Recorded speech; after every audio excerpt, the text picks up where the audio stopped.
Hello, everybody. It's Bill, that college football guy, here with another video. I'm here in North Georgia. Well, not really, more like west of Atlanta. Getting loaded up right now, so you hear the truck bouncing around. But this is the video I promised yesterday. I did one yesterday about the Pac-12 and who they're going to add. This is about the Mountain West. Now, yesterday, a lot of people mentioned to me that I was pissed off about what happened with the Mountain West because I lived in Vegas for 40 years. And I didn't explain why. Living in Vegas, one thing.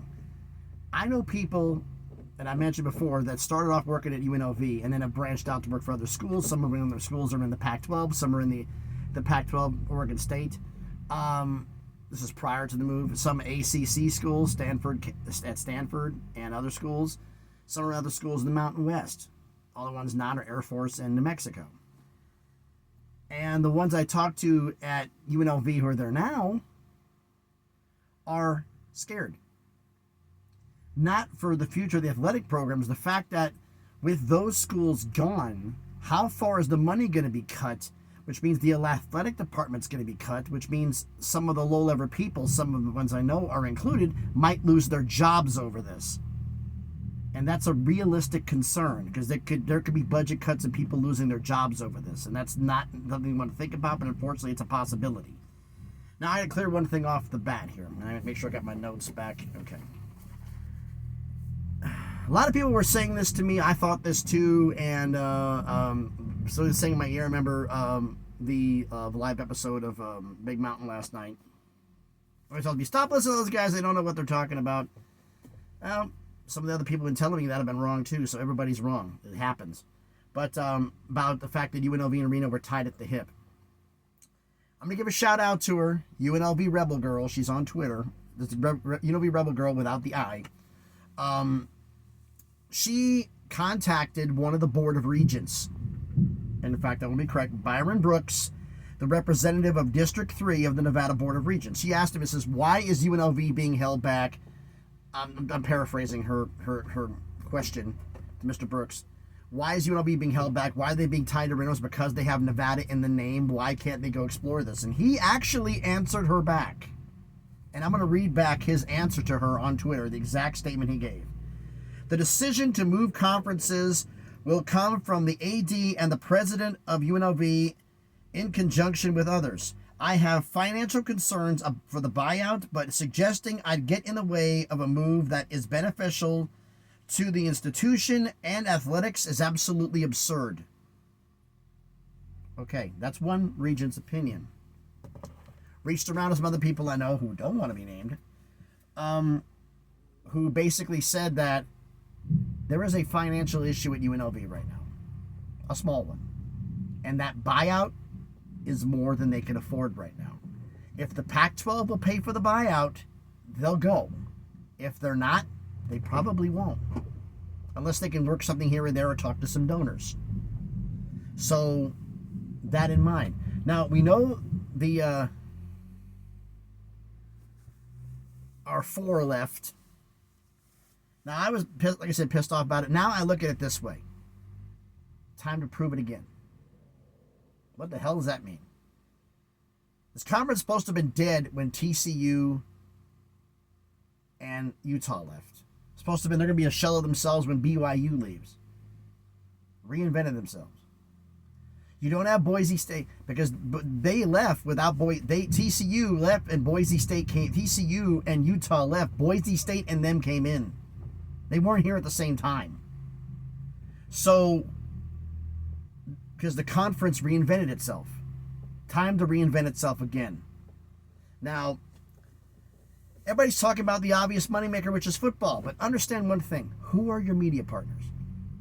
You go out. If I'm Commissioner Gloria Nevarez, I reach out to CBS, to Fox, to TNT, to find out what's going on. If the moves are going on, anybody else could be leaving. Are there any institutional members that you think would be in addition to the conference markets you'd like to get into? And I would talk to them and ask them, do you have any suggestions? Flat out. Because if they have a decision that's going to make them happy and want to stay, like if you add 4 schools or 2 or whatever they want you to do that gets CBS and Fox wanting to stay rather than running away from the media deal, you do it. And Fox came in to get Boise State some football games, but they came in primarily for the basketball. Now, Fox, we had in the last 5 NCAA tournaments, because in the COVID year 1920, we didn't have the NCAA tournament. So in the last 5 NCAA tournaments, 7 Mountain West schools made the tournament. 3 left. 4 are still here. So to keep Fox interested, schools that have been successful in the tournament need to be added. And there's some football schools that are in the candidacy that are there. But I would make a suggestion that I think Commissioner Navarro should make to them. We have Hawaii as a football-only member. Should we add a basketball-only member? Now, before anybody even saw this, you're not getting Gonzaga. You're not getting St. Mary's. Nobody from the West Coast Conference is going to come. So get that out your head. It's just like getting North Dakota State and South Dakota State. Rumor went around they had to have at least $5 million to cover travel expenses, and $5 million to make it worthwhile for them to go. Mountain West isn't going to get that, so they're not going to come here either. It's a shot in the dark. You kick the tires. You call them and ask. I mean, who knows? They may have changed their mind because Boise State and them aren't here. They'd have an easier path to win the conference. That's a possibility. So you kick the tires on those two. But you'll need a basketball. My suggestion is bringing in a basketball-only member for the conference, which means going to the Big West. Now, I'll get into that. First off, we've had candidates for schools coming in. And the ones that have been shouted out, UTEP, New Mexico State, Montana State, Sacramento State. Someone's even mentioned Sam Houston State. Sam Houston State, I don't think so because I wrote it down here. Sam Houston State's in Huntsville, Texas, which is an hour north of Houston. That is very far east. It's almost to Louisiana. That's a little bit too far, I think, for the Mountain West. Having Texas schools is good. Maybe you go and get FCS and bring one up from there. Incarnate Word, maybe. I don't know. But do you really want to go that direction? So I look at it this way, is we know Sacramento State members of the conference have been reaching out about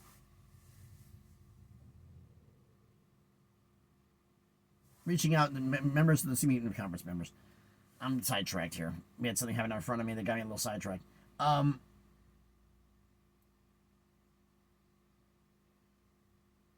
Boosters, fans, donors, some staff are asking Sacramento State to push to get in the Mountain West or the Pac-12. Pac-12 said they're not taking FCS. Pretty much unofficial, but back channel. Yeah, they're not taking FCS. Not even North Dakota State and South Dakota State. They're not taking them. They want FBS programs. So Sacramento State is a shot up. Now, Sacramento State, I've talked about them. Their facilities are a little bit lacking. They have an FBS caliber program. I mean, they beat Stanford. They can beat teams. They have the caliber. And with losing San Diego State and Fresno State, they're at the top of the list. Now, here's another thing that came up. There's a possibility this conference could lose 7. We've already lost 4. They could be losing 3 more. Who would that be? UNLV. Someone said it's going to be Air Force. Air Force leaving, yeah, because if the numbers get too low. I've been hearing the fact that Air Force would consider throwing their Olympic sports in either the Big Sky or the WAC. Big Sky making the more sense because geographically it's closer. And being a football-only member of the American with Army and Navy. That's a possibility. The other school that's being talked about to come in isn't Nevada, because Nevada and the UNLV aren't tied. It's San Jose State, because but San Jose State may be an after ad, because they're going to try to get Cal and Stanford to come back. If they can't get Cal and Stanford, they want San Jose State, because San Jose State's part of the Oakland, San Francisco, San Jose Metroplex. That little area, not really Metroplex, but that area that's the same television market. To have a chunk of that if Cal and Stanford don't go. So they could be a back channel ad, so don't be surprised on that later on down the road. I don't know what they should call this. They call it the 6-pack. Should they call it the 6 state pack since all 6 members are state schools? And then you add San Jose State. I mean, really? Just keep going. So let's look at the members who are considered here. Now, I looked at UTEP. I don't think they're worth adding. They're in West Texas, but they're practically in New Mexico. They're right on the border. And they're in the Mountain Time Zone. You want to keep that footprint, but the fact is that doesn't matter. I look at it this way: you don't win in football, you don't win in basketball, so you don't contribute either one of them. You have an enrollment that is diminishing. They're not a worthwhile ad. Now, Montana State, we saw what Montana State's done. Both of them are FCS programs that win. They're in the FCS playoffs. They bring in a new market. They have the value. Now, here's the one I was talking about basketball. They both are football schools. Do they bring any basketball in? Yeah, well, like I said, the Big Sky, which is the conference Montana State are in, or is a one-bid conference. They don't get two. It's a one-bid conference. Of the last 5 tournament shares, 4 of them belong to Montana State, Montana. 3 belong to Montana State. All first-round exits, but still they all got in. No opening round matchups. Some of them were opening round matchups. UTEP, none. Sacramento State, none, but they got a hell of a football program. Sam Houston State, none. And football, they're just back in, plus they're so far east, so I don't think they're worthwhile. Here's the one that I've heard a lot of people saying they're crapping on them. Because where they're at, they're so far away, they're not really that worthwhile of an ad. They could be a rivalry ad. I've heard a bunch of people, like I said, Steve in the Big Mountain said this. New Mexico State. Their football program under Jericho did well. They're starting to do well against men in football. Now, basketball, full disclosure, the old regime was fired because of a hazing incident. They lost some players. Sam Houston State's coach, who was averaging 20-plus wins a season for 3-4 straight years, came over and brought his recruiting on there. Plus, New Mexico State has basketball facilities. They have a tradition of winning. Now, what they have done, even with the hazing, is still getting them recruits. Well, what did they do? Of all the candidates that are here, like basketball is not important because football in Mexico State does participate, but basketball, if you're football and basketball, that adds value. Let's be real here. Your level's a lot lower. You're going to need every little bit of help you can get. Out of all the schools here, between Sam Houston State, UTEP, Montana State, Sacramento State, and Mexico State, Mexico State's the only one who's won a game in the tournament. Everybody else were first-round exits. New Mexico State, it was 2018-2019, they lost to Auburn by 1 in the first round. The magical season of 2021-2022, they won their first-round game. Everybody remember who they beat? UConn. They beat UConn in the first round and lost by 5 to Arkansas in the second. Now, this is a new regime coming in. But that tradition is still there, and some of the guys who came in who recruit says they remember that team. The coaches were bad, but they want to come in and try to recreate that magic. So that name comes in. UNLV basketball players, even though they're not Jerry Torquines in coaching, they still come in trying to recruit, they can become the next legend at UNLV. New Mexico State has that bit. We beat UConn. We want to be part of the team that does better than that. So, what do? You lose 4. I don't think they're going to want to add more than 4.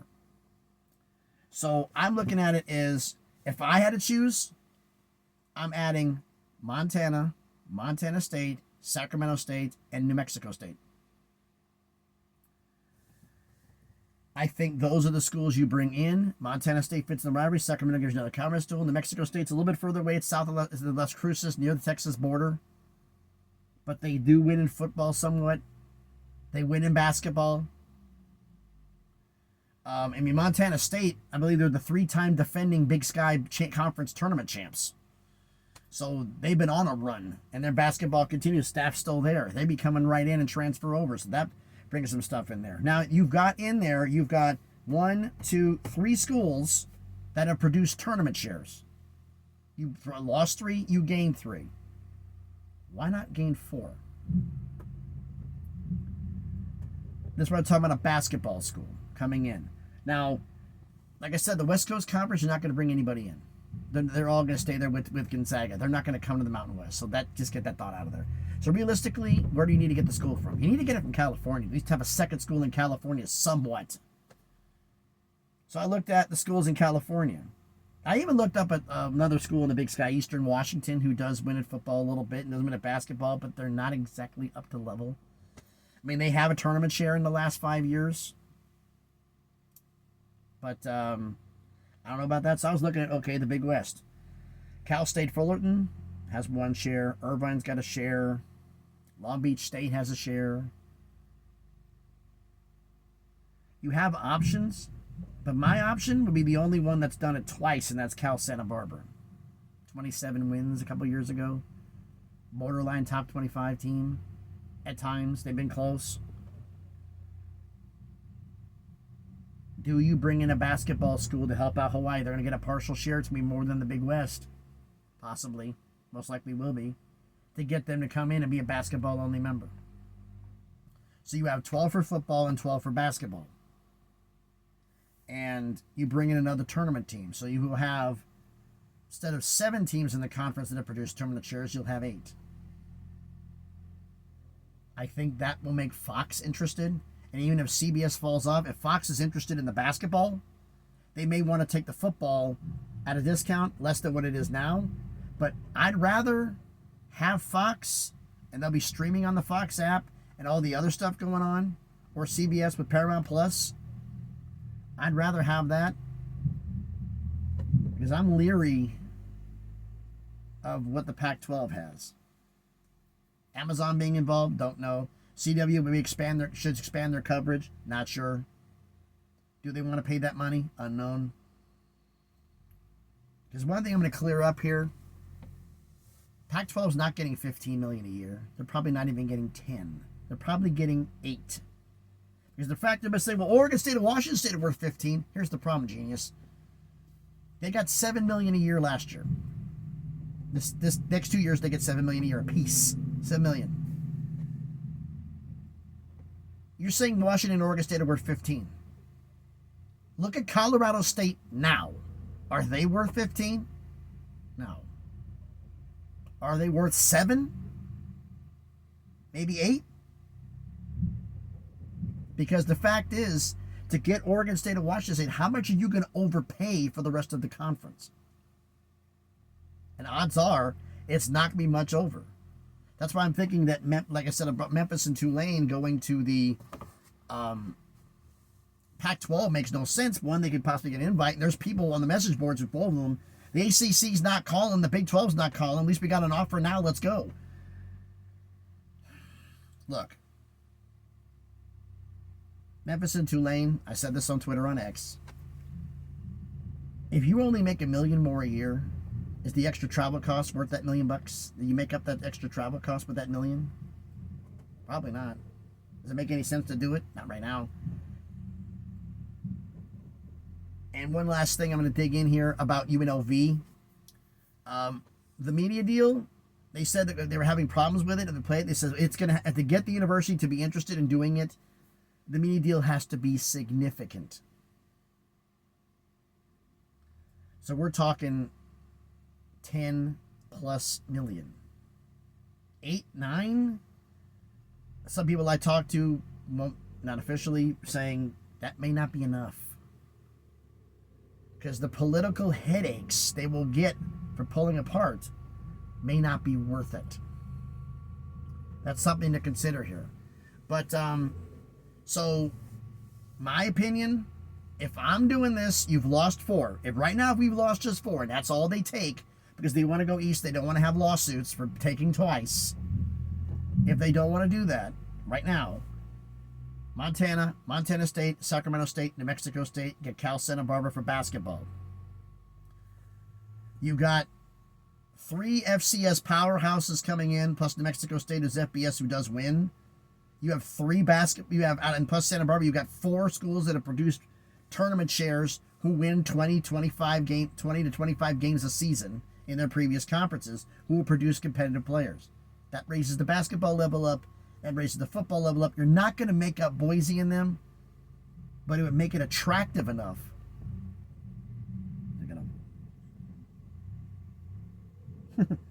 Big damn horsefly.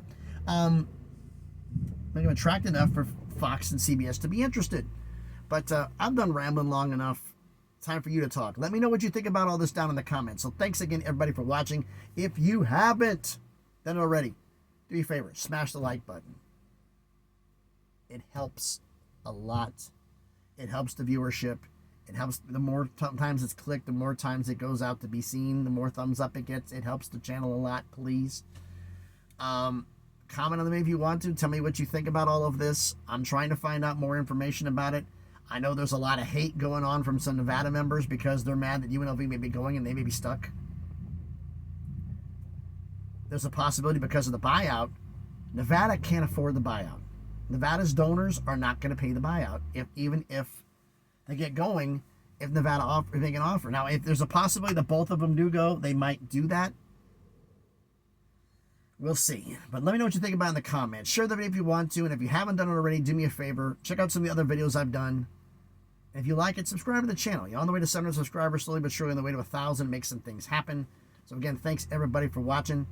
Hope everybody's having a great Friday. If you want to follow me on X, on Twitter, it's crazy over there sometimes. I'm getting into it with some Oregon State fans now, and now I'm getting some UNLV fans who are talking to me and talking about some things they're hearing.